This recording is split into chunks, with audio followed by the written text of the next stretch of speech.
अस्सलामु अलैकुम वरहमतुल्लाहि वबरकातुहू के 24 न्यूज़ रूम में मैं आपका मेज़बान सलमान अतर कासमी बीजापुर कर्नाटक से। नाज़रीन, एक बड़ी ख़बर लेकर आपके सामने हाजिर हुआ हूँ। ख़बर रखने से पहले अपील है, हमारे चैनल को सब्सक्राइब करें, लाइक करें और बेल आइकन के बटन को दबा दें ताकि आपको हमारी ताज़ा तरीन ख़बरें मिल जाया करें।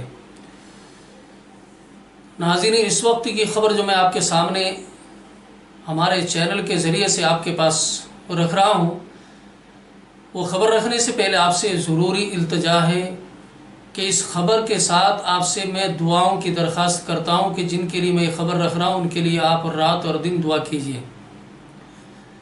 यानी आपको मालूम है,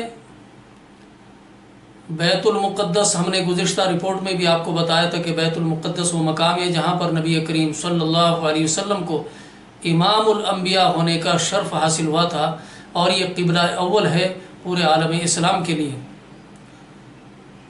और ये भी आपको बताया था पिछली रिपोर्ट के अंदर मैंने कि फ़लस्तीनी मुसलमान मुद्दतों से तख्ता दार पर खड़े हैं। फ़लस्तीन में अगर कोई बच्चा पैदा होता है, अल्लाह अकबर की सदा के बाद अगर कोई दूसरी सदा उसके कानों में आती है तो इजरायली हमलों की आवाज़ आती है, इजराइल के बमों की आवाज़ आती है। इजराइल जो तबाह व बर्बादी कर रहा है फ़लस्तीन के अंदर, उसकी आवाज़ें सुनाई देती हैं। वहाँ के छोटे छोटे बच्चे भी खेलते नहीं हैं। खेल कैसी चीज़ होती है वहाँ के बच्चों को मालूम नहीं है, इसलिए कि रात और दिन वहाँ के बच्चों को, बड़ों को सिर्फ एक मशगला है कि अल्लाह का घर किस तरह बचाया जाए।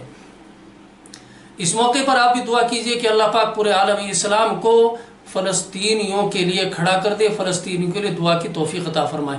खुसूसी तौर पर आपको बताना चाहूँगा गुज़िश्ता दिनों से, यानी जिस वक्त इफ्तारी की हालत में 2 दिन कबल फ़लस्तीनी मुसलमान बैतुल मुक़द्दस में थे, बाहर भी थे और अंदर भी थे बड़ी तादाद में, और ठीक इफ्तारी के वक्त अल्लाह का जिक्र कर रहे थे, उसी वक्त में इजराइलियों ने हमला किया वहाँ पर, और इतना शदीद हमला किया कि तमाम फ़लस्तीनियों को बाहर भगा भगा करके मारा गया, उनको ज़ख्मी किया गया। हज़ारों की तादाद में लोग ज़ख्मी हुए हैं और उनको वहाँ से निकाला गया। लेकिन फ़लस्तीनियों की बात मालूम थी अच्छी तरह से कि इज़राइल जो हमले कर रहा है ये कभी भी शैतानियत फिर दोबारा कर सकता है।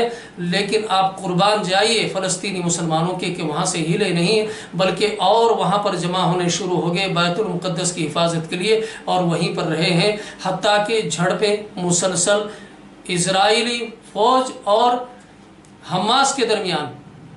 और एक ग्रुप है अल-कासिम ग्रुप के दरमियान झड़पें चालू थी, लेकिन शदीद उस वक्त जंग का माहौल इख्तियार कर गई जब कल 230 यानी कल रात से और सुबह फजर तक 230 बमों की इजराइल पर जब बारिश हुई, मिसाइल दागे गए। इसके बाद जब इजराइल ने पलटवार किया और हमला किया है, इतना बड़ा शैतानी हमला, ऐसा बम जिसके ऊपर आलमी बिरादरी की तरफ से सख्त पाबंदी लगाई गई इजराइल के ऊपर, लेकिन यहाँ पर मुसलमान थे, कोई कुछ बोलने के लिए तैयार नहीं है।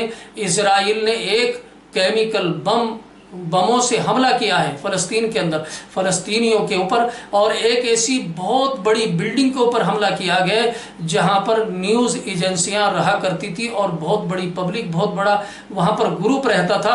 उस बिल्डिंग के ऊपर भी इजराइल ने केमिकल बम गिराया है, केमिकल मिसाइल गिराया है, यानी उसके अंदर फास्फोरस रहता है। और फास्फोरस क्या काम करता है कि जहाँ पर ये लगता है उसकी आग की वजह से अगर इंसान को लग जाता है तो चमड़ा हड्डियों से जुदा हो जाता है। और अगर ये बुरी तरह से हमला हो रहा है, इजराइल यके बाद दीगरे मुसलमानों पर हमले कर रहे हैं और बुरी तरह से इस वक्त वहाँ पर नुकसान पहुँच रहा है। छोटे छोटे बच्चे मारे जा रहे हैं और बड़े नौजवान शहीद हो रहे हैं। नाज़रीन, फ़लस्तीन की हालत देखी नहीं जाती है। वही फ़लस्तीन है जहाँ पर सैयदना हज़रत उमर फ़ारूक रज़ी अल्लाह अपने खादिम को ऊँट पर बिठा करके और ऊँट की नकील पकड़ करके दाखिल हुए थे। हज़रत उमर ने अपने खादिम से फरमाया था कि कुछ दूर मैं ऊँट के ऊपर सवार हो जाता हूँ, तू नकील पकड़ ले, और कुछ दूर के लिए मैं गुलाम बन जाऊँगा, मैं नकील पकड़ूँगा तो ऊपर बैठ जाना। लेकिन जिस वक्त बैतुल मुक़द्दस सामने आया तो बारी गुलाम की आई। गुलाम ऊँट के ऊपर सवार था, हज़रत उमर रज़ी अल्लाह उसे ऊँट पर बिठाए हुए रस्सी हाथ में पकड़े हुए बैतुल मुक़द्दस में दाखिल हुए थे। नाज़रीन, ये वही बैतुल मुक़द्दस है जहाँ से नबी करीम सल्लल्लाहु अलैहि वसल्लम की मेराज हुई थी।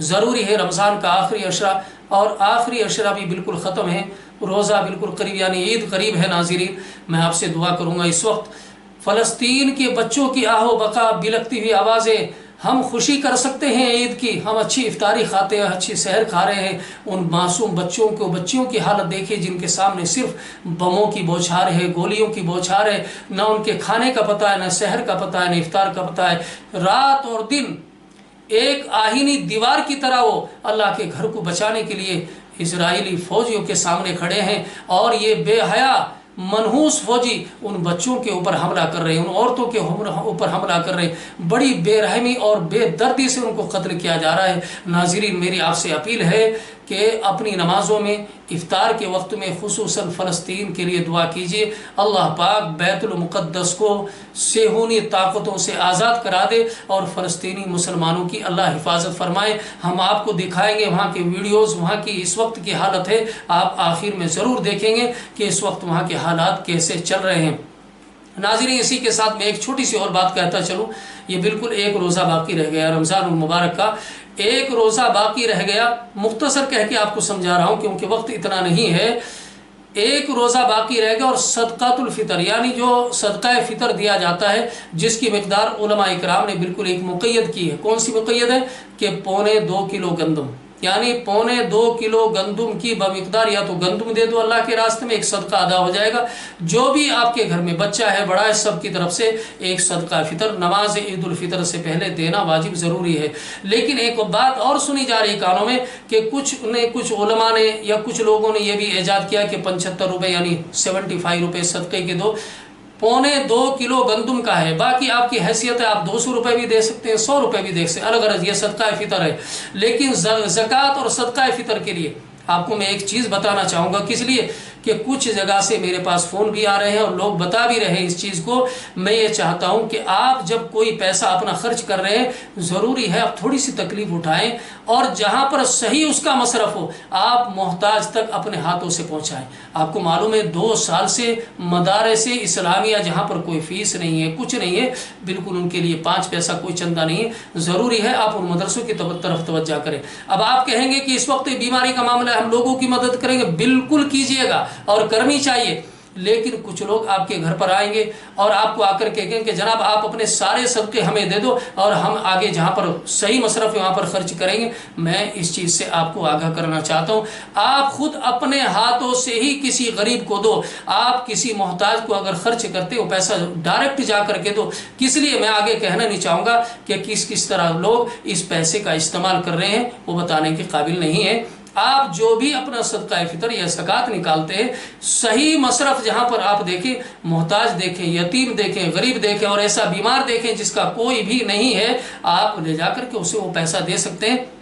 لیکن آپ تھوڑا اپنا وقت خرچ کریں، اپنی جان اور مال کو جب آپ لگا رہے تو جا کر کے وہ پیسہ اپنے ہاتھوں سے وہاں تک پہنچائیں، اور خصوصی طور پر جو ہمارے بڑے مدارس اسلامیہ ہیں آپ ڈائریکٹ ان سے کانٹیکٹ کیجئے اور اپنے پیسے کو وہاں پر پہنچائیے۔ کس لیے؟ وہ اللہ کا کلام پڑھیں گے، انشاءاللہ صدقہ جاریہ آپ تک پہنچتا رہے گا۔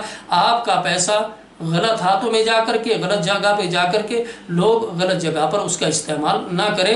ضروری ہے کہ آپ جو بھی پیسہ اللہ کے راستے میں لگاتے ہیں اپنی نگرانی میں پہنچائیں اس پیسوں کو، تاکہ کوئی غلط جگہ پر آپ کا پیسہ نہ جائے۔ ناظرین آخر میں اپیل ہے کہ آپ سے بہت ہی عاجزانہ درخواست کر رہا ہوں، اب سے لگا کر کے افطاری ملے گی، آپ کو سحر ملے گی، انشاءاللہ کل بھی ملے گی، اور پھر عید کی نماز نہت معصوم بے گناہ فلسطینی مسلمانوں کے لیے رو رو کے اللہ کے سامنے دعا کریں، گڑ گڑائیں، اے اللہ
حسبنا بالله ونعم الوكيل.